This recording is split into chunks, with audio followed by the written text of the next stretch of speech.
Готували усунення від влади Зеленського та захоплення Верховної Ради. СБУ затримала групу громадських активістів, які готували заворушення у Києві після Дня Конституції. Провокації планували на 30 червня. За даними слідства, групу очолював співзасновник громадської організації, яка ще з 2015 року відома своїми антиукраїнськими акціями. Під виглядом проведення так званого віче зловмисники планували оголосити про усунення від влади чинного військово-політичного керівництва України. Потім вони сподівалися захопити будівлю Верховної Ради та заблокувати її роботу. А щоб зібрати людей, організатори мали влаштувати в центрі столиці нібито мирне зібрання, але більшість учасників заходу хотіли використати в темну, не розкриваючи їм справжні наміри щодо провокацій. Збираємось, офіційно на це віче. Максимальну кількість пересічних громадян треба зібрати, щоб там не сотня приїхала, а декілька тисяч. Друже, ви ж мені казали, що там дуже обмежена відбір кандидатур, що там 5 підписантів треба, що вони представляють там якусь організацію і так далі. Дивіться, я голова громадської організації. Я можу любий документ, мене печатка є, підписати можу любий документ. Якщо маєте можливість, обов'язково приїжджайте, так скажемо так. І максимальну кількість людей з собою беріть. І враховуючи цю ситуацію, яка склалась в Україні, там буде, цих повноваження закінчилось повністю. Я знаю. Шляхом прямого голосування, підняття руки, тимчасовий уряд вибираємо прямо на Майдані і від тіля заходимо прямо в Верховну Раду і починаємо працювати. Крапка.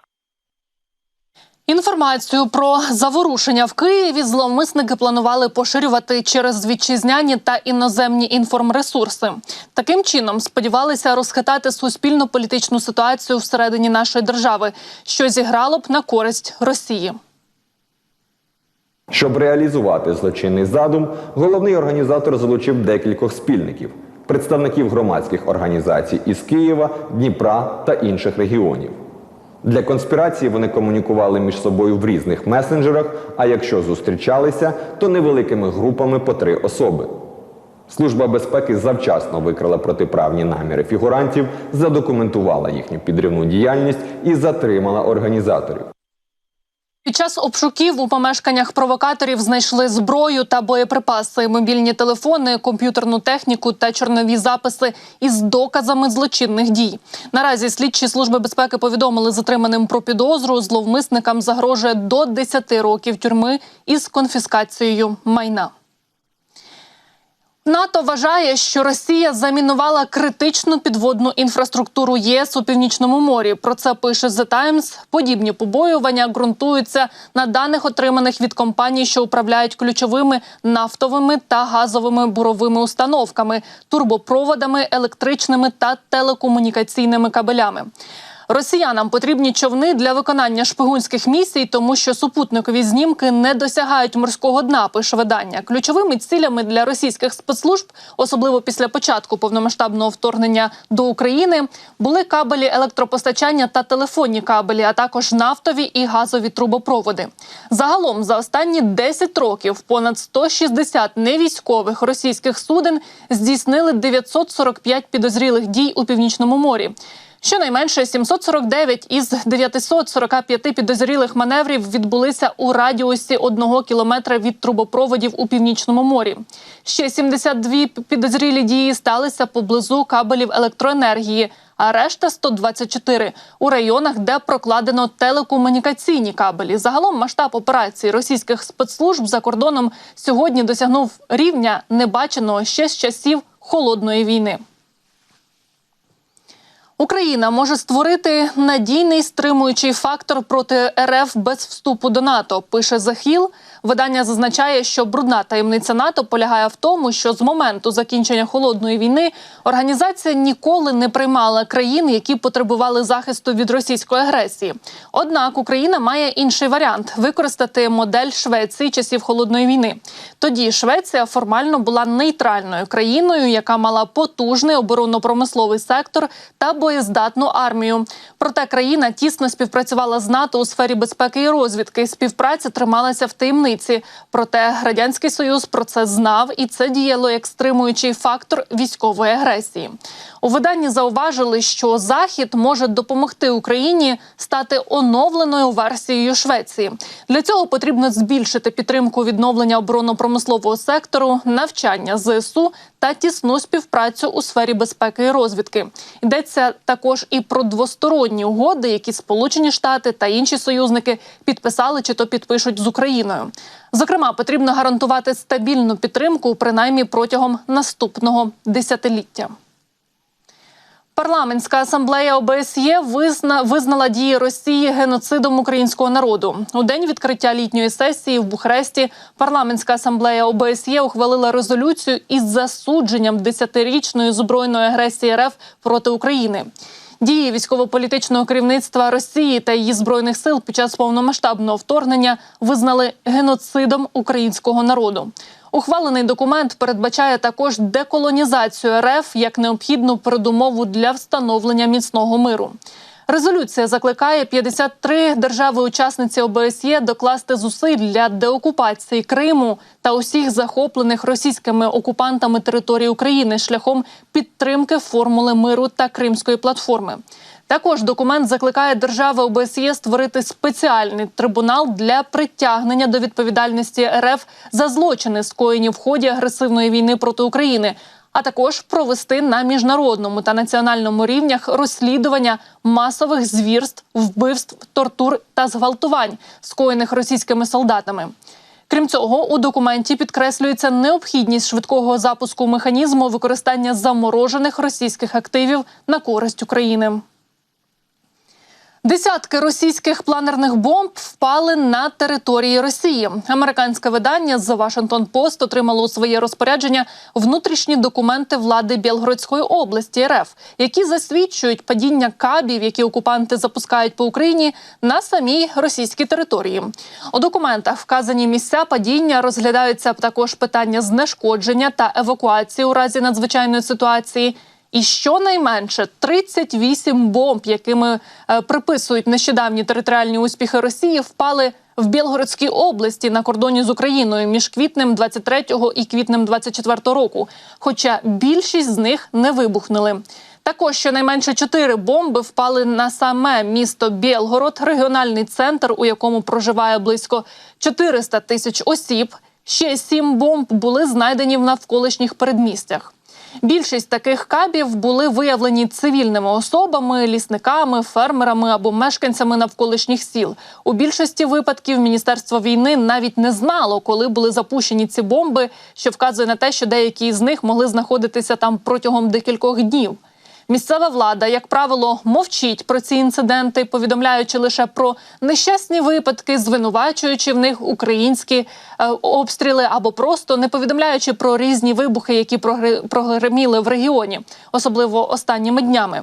Видання Астра підрахувало, що Росія випадково скинула понад 100 бомб на власну територію, а також на окуповані райони на сході України за останні 4 місяці в той самий період. РФ за тиждень застосувала по Україні понад 800 керованих авіаційних бомб. Повідомляє про це президент України Зеленський. Україна потребує необхідних сил і засобів, щоб знищувати носії цих бомб, зокрема російську бойову авіацію, там, де вона є. Системи «Петріот» марні для боротьби з російськими авіабомбами, сказав Зеленський в інтерв'ю Philadelphia Inquirer. І, за його словами, Росія скидає в місяці тисячі кабів на фронті, і скільки ж ракет, які могли б їх збивати, у нас, звісно, ніколи не буде. Гарант каже, що вирішити проблему цих авіабомб можна лише ударами по російських аеродромах на відстані у понад 300 кілометрів від українського кордону. Але бити на таку відстань західною зброєю союзники поки не дозволяють. Шукати треба далекобійне рішення проти аеродромів, де стоять військові літаки, які Росія застосовує, щоб використовує, щоб застосовувати каби. Це у нас з вами виходить на сьогодні, навіть беручи Крим. Тобто не тільки російська територія, навіть беручи Крим. У нас з вами виходить все це 300 кілометрів плюс. якщо чесно, 300 кілометрів плюс. Ні до 300 кілометрів. Тому сказати, що, наприклад, рішення, що ми можемо застосовувати хаймарси, щось вирішує стосовно кабів або російської авіації – ні. Також голова держави додав, що наразі Росія втрачає 6 військових на одного загиблого українця. Щодо стосунків Росії з КНДР, то Північна Корея має наразі 5 мільйонів снарядів, а це менше, ніж окупанти використовують на рік.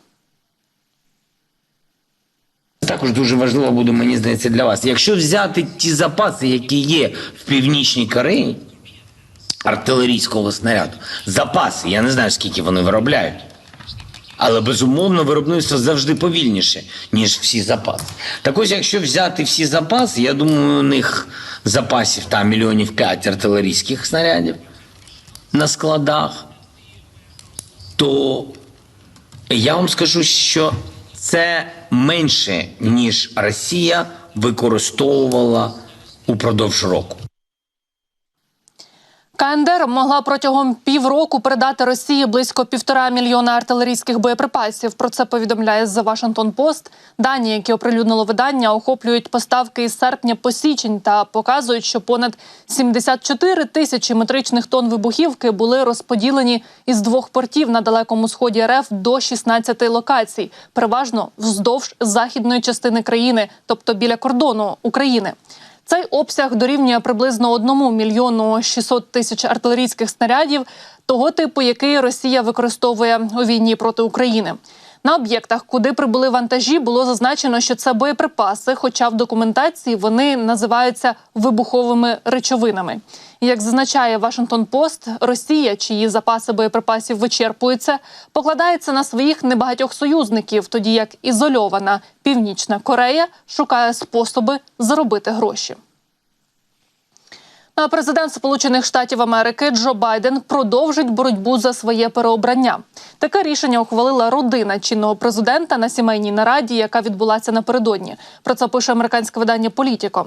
Радники Байдена розповіли, що його сім'я, зокрема перша леді Джил Байден, син Хантер і онуки, зібралися в Кемп-Девіді на зустріч, у межах якої вони просили його продовжити свою боротьбу за посаду президента Сполучених Штатів Америки. Вони висловили беззастережну підтримку і запитували, чим можуть допомогти. А один із помічників Байдена повідомив, що родина була розчарована членами команди президента США, які готували його до дебатів із Трампом. Члени сім'ї Джо Байдена приватно розкритикували його головних радників, звинувативши їх у провалі президентства на дебатах і закликавши Байдена звільнити або знизити їх на посаді, зокрема тих, хто готував ці дебати. Йдеться в статті. Але, як вважають джерела газети, не очікується, що Байден візьме до уваги цю пораду. У сім'ї вирішили, що радники начебто готували Байдена до захисту своїх досягнень, а не планів на другий термін. Це було, на їхню думку, неправильно. Також президент, за їхніми словами, перевтомився і недостатньо відпочив. Сім'я Байдена хотіла, щоб він продовжив кампанію, а не закінчив свою кар'єру катастрофічним виступом на дебатах проти Трампа, якого вони всі ненавидять. Майже 3/4 американців сумніваються, що Байден здатен бути президентом. 72% американських виборців після президентських дебатів вважають, що когнітивне і ментальне здоров'я Джо Байдена не пробуває на рівні, який дозволив би йому працювати на посаді президента. Про це свідчить опубліковане в неділю опитування CBS News, повідомляє «Європейська правда». Що ж стосується найбільш ймовірного кандидата від республіканської партії, екс-президента Трампа, то в його здатність перебувати на найвищій посаді у США вірять 50% респондентів, не вірять начебто 49%.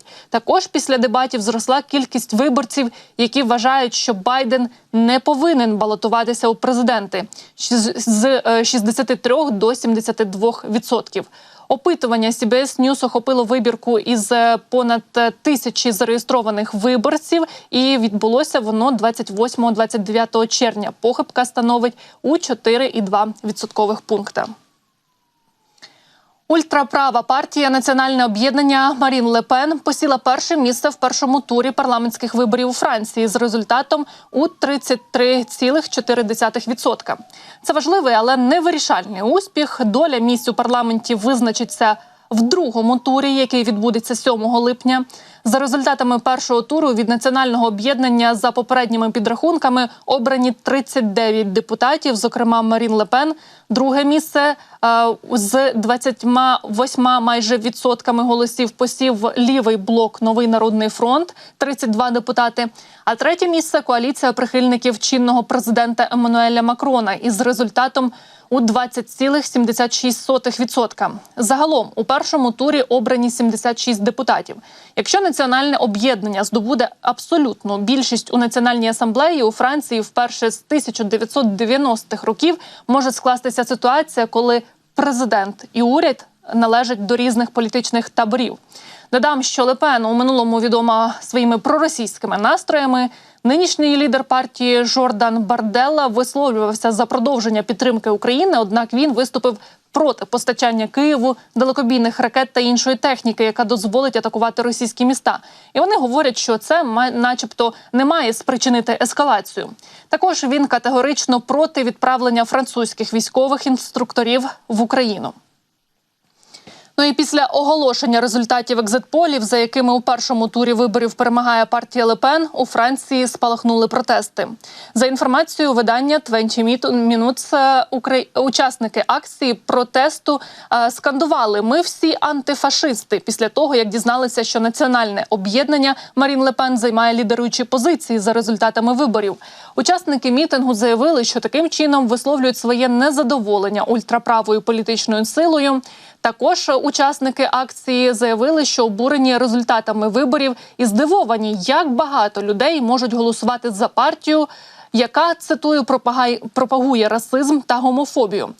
А газета «Ле Фігаро» повідомила, що у Парижі демонстранти почали обстрілювати поліцію феєрверками. У свою чергу правоохоронці відповідали гранатами і сльозогінним газом. Під час зіткнень було пошкоджено відділення банку.